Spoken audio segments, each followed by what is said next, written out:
खुशामदीद नाज़रीन इकराम, सामीन इकराम। उम्मीद करता हूँ खैरियत से होंगे। अल्लाह ताला हम सब पे बनी नौ इंसान पे रहमतें और बरकतें नाज़िल फरमाए।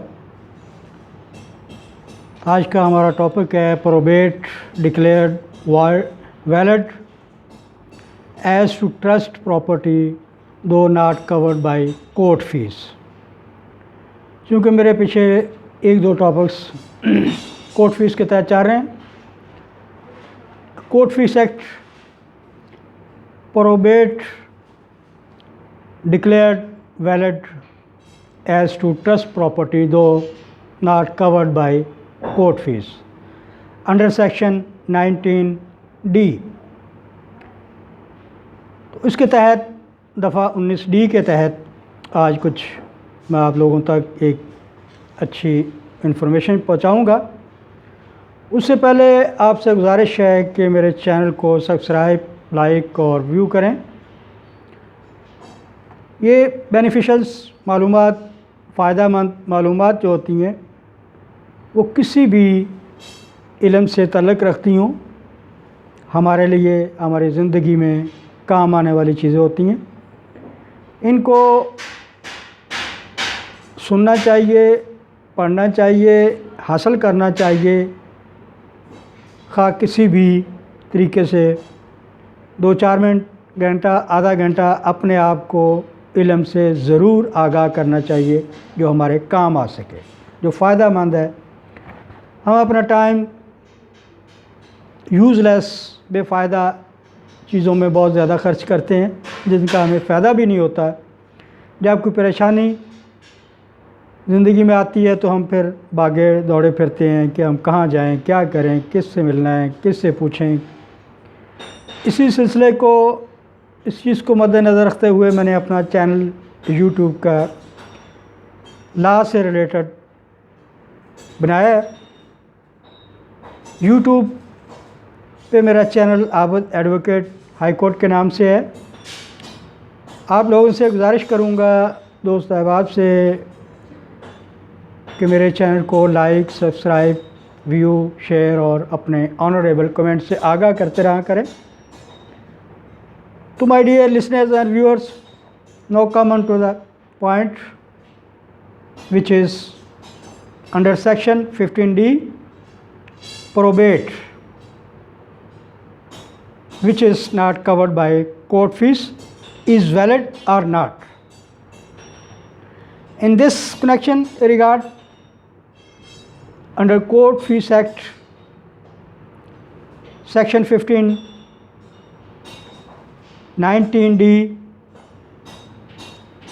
सेक्शन 19D हमारी रहनुमाई करता है। प्रोबेट होता है वसीयतनामा की मुसद्दका तस्दीक शुदा शक्ल, कॉपी, उसको प्रोबेट बोलते हैं। उससे पहले वो विल होती है जो एक डाइंग पर्सन अपनी डिक्लेरेशन स्टेटमेंट कलम बंद करवाता है। That is will. When he is registered, tested by court, that will keep the shape of probate, यानी वसीयतनामा मुसद्दका। Probate of will are the letter of administration of the effects of any person deceased hereon, heretofore or hereafter granted, shall be deemed valid and available by his executors or administrator for recovering, transferring or assessing, assigning any movable, immovable property whereof or whereto the deceased was possessed or entitled either wholly or partially as a trustee. ये बात हो रही है वो probate जो एक trustee will में show करता है और उसको अटेस्ट करवाया जाता है, अदालत उसको अटेस्ट करती है, सर्टिफाई करती है, तो वो प्रोबेट की शक्ल इख्तियार कर लेता है और उस प्रोबेट में वो ट्रस्टी के हिस्से में जो उसके कब्ज़ा में थी या उसका हकदार था वो जायदाद, वो प्रोबेट जो मेंशन है प्रोबेट में जो जायदाद वो वैलिड होगी अगर उस पर कोर्ट फीस नहीं भी है, क्योंकि कोर्ट ने उसको सर्टिफाई कर दिया हुआ है, वो प्रोबेट की शक्ल इख्तियार कर चुका है। तो नाज़रीन, my dear listeners, viewers, keep in mind one thing more, notwithstanding the amount or value of such property is not included in the amount or value of the estate, जागीर या उसकी विरासत जो है, in respect of which a court fees was paid, probate or letter of administration. Listen again please. Probate of a will or letter of administration of the effects of any person deceased hereon, heretofore or hereafter granted shall be deemed valid and available by his executors. Executor means वसी या तामील करने वाला, उसको executor बोलते हैं। Are administrator या उस trust property का जो एडमिनिस्ट्रेटर है, नाज़िम मुंतज़िम, फॉर रिकवरिंग, वो किन किन पर्पज़ के लिए है कि recovering any receivable dues amounts, transferring or assigning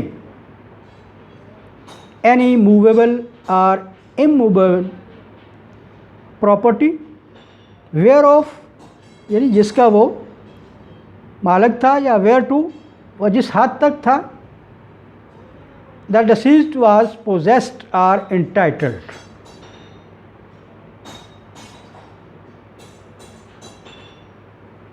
either wholly or partially, वो पूरे का पूरा उसका मालिक था या उसमें से कुछ हिस्से का एक परसेंटेज या रेशो का या एक शेयर का वो एक ट्रस्टी था, उसका मालिक था।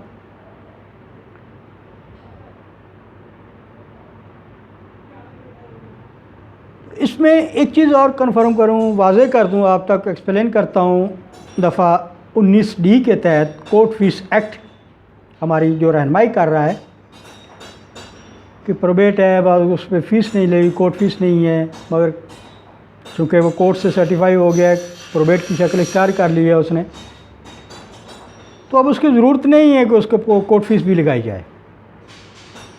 तो उसमें स्टेप 2 ये है कि नॉट विथ स्टैंडिंग, ताहम द अमाउंट और value of such property is not included in the amount or value of estate. वो ट्रस्ट की जो हिस्सा है, शेयर है, उसकी प्रॉपर्टी या वैल्यू बनती है उसकी, जो उसके कब्ज़े में थी या जो उसका मालिक था, हकदार था, उसमें उसकी बाकी जो जायदाद या स्टेट है वो शामिल नहीं होगी, उसकी वैल्यू वो उसमें शामिल नहीं होगी। वो एक अलग से मैटर है, सेपरेट है। इसलिए इस दफ़ा में कानून कोर्ट फीस एक्ट ने हमें वाज़े कर दिया, in respect of which is a court fees was paid.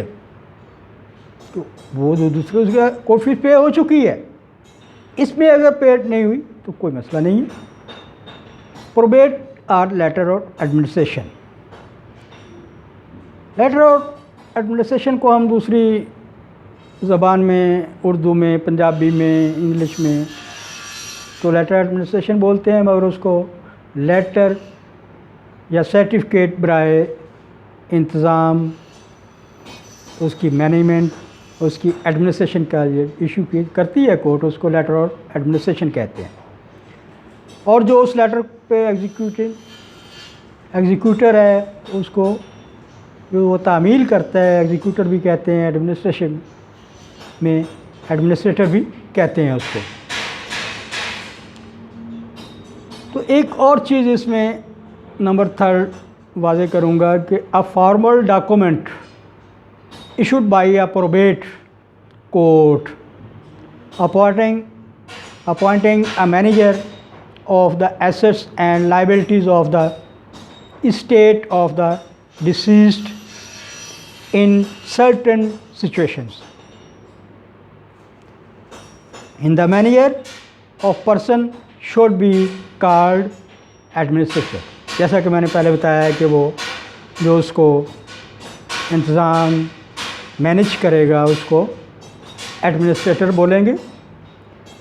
उसके इंतज़ाम सराम के लिए जो लेटर कोर्ट इशू करती है उसको लेटर ऑफ एडमिनिस्ट्रेशन कहते हैं। जो विल को हम तस्दीक करवाते हैं, सर्टिफाई करवाते हैं कोर्ट से, रजिस्टर कर प्रोबेट कोर्ट्स उसको सर्टिफाई करती हैं, उसको वो विल प्रोबेट की शक्ल इख्तियार कर लेती है। तो नाज़रीन, बाज़ का सवालात उठते हैं कि प्रोबेट पे कोर्ट फीस नहीं लगी थी, तो क्या ये वैलिड होगा या नहीं कानून की नज़र में। तो court fee act section 19D हमारी यही रहनुमाई करता है कि अगर probate declared void as to trust property though not covered by court fee, यानी कि वो प्रोबेट डिक्लेयर्ड वैलिड। नाज़रीन, आपसे गुजारिश करूँगा मेरे चैनल को सब्सक्राइब करें, लाइक करें, शेयर करें, और जहाँ पे कुछ आपको सवालात ज़हन में आते हैं, एम्बिग्युइटी होती है, you can ask and write down comments, send me, I shall explain and reply as soon as possible as per law. तो इल्म हासिल करें, इंफॉर्मेशन लें, बेशक वो सतही हो, आपके फ़ायदे के लिए नहीं है, लेकिन कोई बंदा आपके पास रब्ता करता है, आपके पास आके कि मुझे इसके बारे में थोड़ा बहुत बता दें जी कि ये क्या है, तो आपको पता हो, आप उसकी रहनुमाई करेंगे। इस्लामिक रिलीजन में वो फ़ायदा जो आप उसको पहुँचा रहे हैं रहनुमाई की शक्ल में, वो आपको सवाब भी मिलेगा।